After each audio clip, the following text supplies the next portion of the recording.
गुस्सा सेहत के लिए हानिकारक है, गुस्सा सेहत के लिए। जी हाँ, अगर आप अपने गुस्से को कंट्रोल करना नहीं जानते, कॉन्ग्रेचुलेशंस, आप बहुत बड़ी मुसीबत में फंसने जा रहे हैं। अगर आप गुस्से में कुछ भी बोल देते हैं, अगर आप गुस्से में कुछ भी स्टेप उठा लेते हैं, मुबारक हो, आप बहुत सारी मुसीबतों को न्योता देने जा रहे हैं। अपने गुस्से को कैसे कंट्रोल में किया जाए, अपने गुस्से पे कैसे काबू पाया जाए, आज की वीडियो में इसी के ऊपर बात करेंगे। अंत तक बने रहिएगा। दोस्तों, अगर आपको जानना है कि अपने गुस्से को कैसे काबू में किया जाता है, तो आप उन लोगों की बायोग्राफीज पढ़िए जिन्होंने अपने गुस्से को काबू करके एक नया रेवोल्यूशन ला दिया दुनिया में।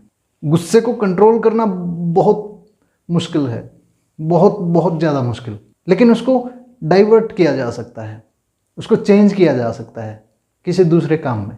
अगर हम अपने क्रोध पे नियंत्रण नहीं कर पा रहे हैं तो उसकी दिशा बदलिए, उसको किसी अच्छे काम के लिए यूज़ कीजिए। आपने गांधी जी की स्टोरी तो सुनी होगी।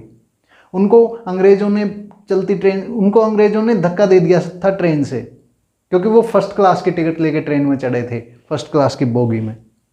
और अंग्रेज़ों ने क्या कहा था कि आप इस बोगी में नहीं चढ़ सकते, आप एक काले इंसान हैं, आप जाइए और तीसरे जो थर्ड क्लास बोगी है उसमें सफ़र कीजिए। तब गांधी जी को बहुत गुस्सा आया था। तब वो महात्मा नहीं थे, तब वो अहिंसा के पुजारी नहीं थे। उनको गुस्सा आया था, लेकिन उन्होंने अपने गुस्से को काबू किया। उन्होंने क्या बोला कि तुमने मुझे इस बोगी से बाहर फेंका है, मैं तुम्हें मेरे देश से बाहर फेंक दूंगा। और फिर वो इतने बड़े अहिंसा के पुजारी बने। उन्होंने अलग अलग आंदोलन चलाए और अपना जो आज़ादी है उसमें पूरा योगदान दिया। अब गांधी जी से एग्री कर सकते हैं, डिसएग्री कर सकते हैं, लेकिन उनकी जो अहमियत थी उसको झुठला नहीं सकते। जो आज़ादी में उनका योगदान था, आप उसको झुठला नहीं सकते। आप उनसे खिलाफ हो सकते हैं, आप उनके पक्ष में हो सकते हैं, लेकिन उनके योगदान को झुठलाया नहीं जा सकता। उन्होंने भी गलत डिसीजन लिए हैं, उसके बिना पर आप उनको बुरा भला कह सकते हैं, लेकिन सच पूछिए तो आपको कहने का भी अधिकार नहीं है। लेकिन आप कहिए, आपको कोई रोकने वाला नहीं है। लोकतंत्र का यही फायदा होता है। खैर छोड़िए इसको, हम अपने मुद्दे की बात पे आते हैं कि गुस्से को कैसे काबू में किया जाए। गुस्से को काबू में करने के लिए आपको रतन टाटा की स्टोरी पढ़नी होगी, आपको रतन टाटा की बायोग्राफी पढ़नी होगी, आप उनके बारे में जानना होगा। जब रतन टाटा ने पहली गाड़ी बनाई थी, पहला पैसेंजर व्हीकल बनाया था उन्होंने, तब वो चला नहीं, खासा रिस्पॉन्स नहीं आया। और वो अपने पैसेंजर व्हीकल को लेके फोर्ड कंपनी के पास गए। उन्होंने बोला कि आप ये मेरा पैसेंजर व्हीकल खरीद लीजिए। तब फोर्ड कंपनी के ओनर ने बोला था कि ये खरीद के हम तुम्हारे ऊपर एहसान कर रहे हैं, अगर गाड़ियाँ बनानी आती नहीं तो बना क्यों रहे हो। रतन टाटा को गुस्सा आया, बहुत गुस्सा आया। वो वहीं से वापस चल पड़े। उन्होंने कैंसिल किया उस डील को।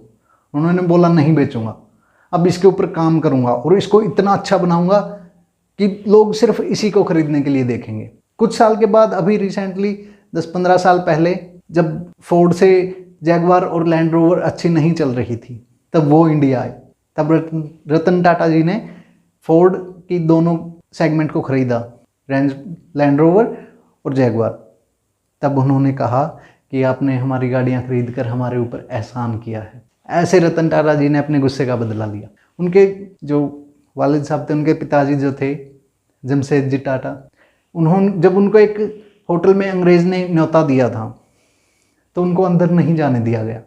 बोला कि भारतीय यहाँ अलाउड नहीं है, आप अंदर नहीं आ सकते। तब उन्होंने ताज खड़ा किया, और ताज ऐसा होटल जिसमें बड़े बड़े लोग ठहरने के लिए, एक रात रुकने के लिए न जाने कितना कितना पैसा बहाते हैं। आज ताज की खूबसूरती अलग ही है। उन्होंने अपने गुस्से को जाया नहीं किया। आप अपने गुस्से को जाया कर देते हैं और फिर प्रॉब्लम में फंस जाते हैं। आप बोलने से पहले नहीं सोचते, आप गुस्से में कुछ भी बोल देते हैं। अपने गुस्से को काबू करना सीखिए, उसको डाइवर्ट करना सीखिए, उसको रेवोल्यूशन में यूज़ कीजिए। अगर बात करें एक संत की, एक ऐसा संत, एक ऐसा साधु जिसने एक राजा को हरा दिया। जी हाँ, मैं चाणक्य की बात कर रहा हूँ। चाणक्य, वो साधु जो राजा धनानंद से सिर्फ इसलिए दुखी था क्योंकि राजा धनानंद प्रजा का टैक्स गलत जगह पे यूज़ करते थे।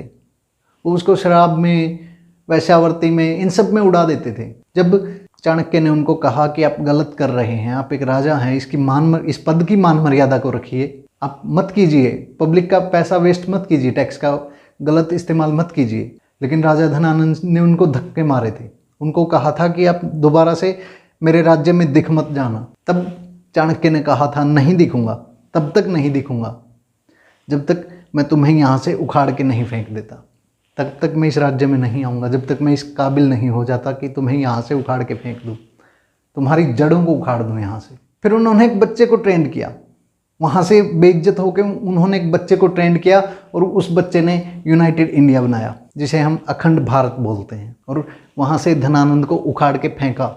अपने गुस्से को कंट्रोल करना सीखिए, अपने गुस्से से रेवोल्यूशन लाइए, क्रांति लाइए अपने गुस्से से। दुनिया को चेंज करने का मादा है आप में, लेकिन आप क्या करते हैं, बस चंद लफ्ज बोल के अपने गुस्से को जाया कर देते हैं। ऐसा मत कीजिए, अन्याय कर रहे हैं आप, घोर पाप है। एक दिन आप खुद भी इसके लिए अपने आप को माफ़ नहीं कर पाएंगे। जो जो शब्द अपने गुस्से में बोले हैं, आपको इतना पछतावा होगा कि आप रोएंगे बैठकर अकेले में। अगर आप इन सब चीज़ों से बचना चाहते हैं तो अपने गुस्से को डाइवर्ट करना सीखिए। आज की वीडियो में इतना ही। हमारे साथ बने रहने के लिए, अपने गुस्से को डाइवर्ट करना सीखने के लिए, वीडियो को अंत तक देखने के लिए, चैनल को सब्सक्राइब करने के लिए आपका बहुत बहुत धन्यवाद।